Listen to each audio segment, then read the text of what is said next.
Martha and I met about 3 years ago. We were friends for quite a long time, having no idea that the other person was gay or anything like that. We just knew that we really liked each other. Martha received the diagnosis of secondary breast cancer, and even at that point, as soon as she received that diagnosis, she was referred to the hospice. That was a scary thing, having the referral for a hospice, because you always think people are going to the hospice to die. Within a couple of weeks, we had a visit from one of the hospice nurses.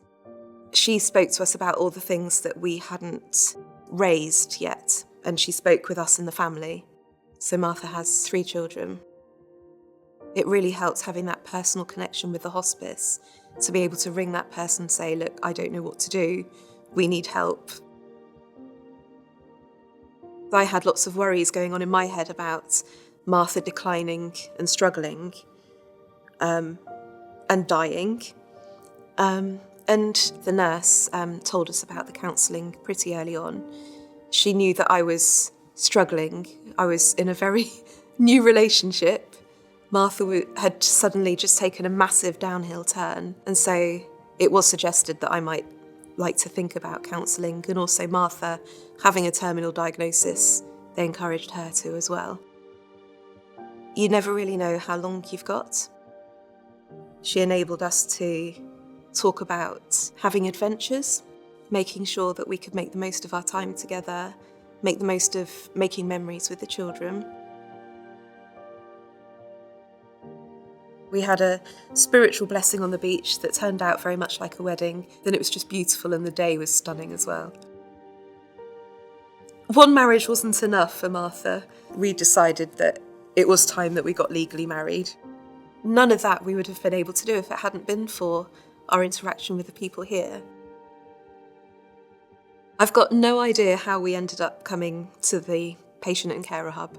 Absolutely no idea. It just seemed to happen. Everybody was just so lovely, absolutely so friendly. Lots of patients as well as the carers. So it was nice for me to be able to talk to some of the carers and, be able to talk to people who understood. Martha used to come twice a week. So she was able to get reflexology here on a weekly basis. And then I used to come with her once a week as well. And it was just really good. We mixed with the spiritual team, so we were able to have difficult conversations with them. Martha was getting really slow. Everything was slowing down, her walking, her talking. And throughout September, all the family, August and September, my birthday was August, her mum's was August, 2 of her children's was September. She pushed herself to get through each of these birthdays. The weekend before she actually came into the hospice for pain management, she made her littlest birthday. And she was only there a couple of hours, and she had to sit the whole time, and I had to prop her up as we walked and hold on to her because her legs were just so weak. But she made it, and that's really big. So it was a relief the Tuesday morning when we had the phone call to say they'd found a space for Martha. Instantly, it was like coming into a hotel. It was so funny. Just the greeting that we got as soon as we were here. People were happy to see us.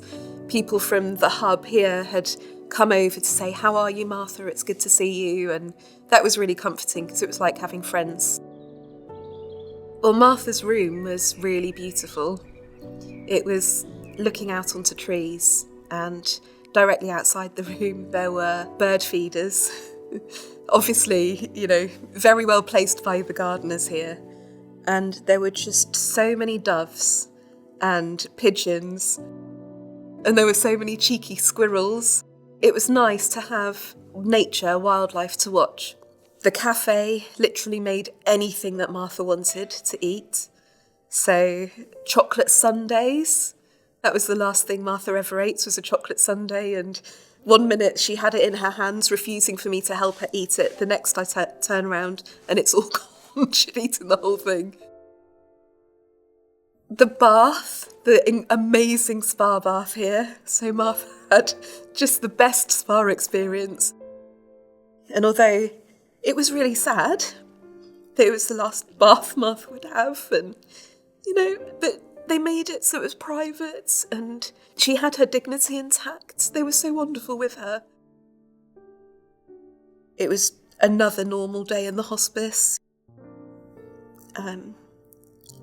She just literally took her last breath. It was as easy as that. So I was sat there with a friend, one of Martha's best friends, and literally her last breath happened, and then she was gone. Then we opened the doors and we lit a candle and we did the things that Martha really wanted when she passed away. And we kept calm. We didn't want to call the emergency bell. We wanted it to be peaceful so that she could leave in peace. And it wasn't an awful experience. It was extremely sad, and I'll never forget it. But she was safe and she was out of pain. I think what it would help people to know is that the hospice isn't about dying. It's about enabling you to live with the time that you've got left. And that's the biggest thing that we got from being connected to the hospice, being referred to the hospice. And the fact that there's so much more available here than you could ever imagine. So the nurse is on hand to support you and to help you with your treatments and to answer questions and to get second opinions. And the financial advice and the spiritual advice, and there's literally just so much going on. And even just coming in, having a coffee and having a lunch and having a piece of cake, it was a really good way of making sure that the hospice wasn't a horrible place to be, so that when we did come in, it wasn't traumatic. We felt like we were coming home.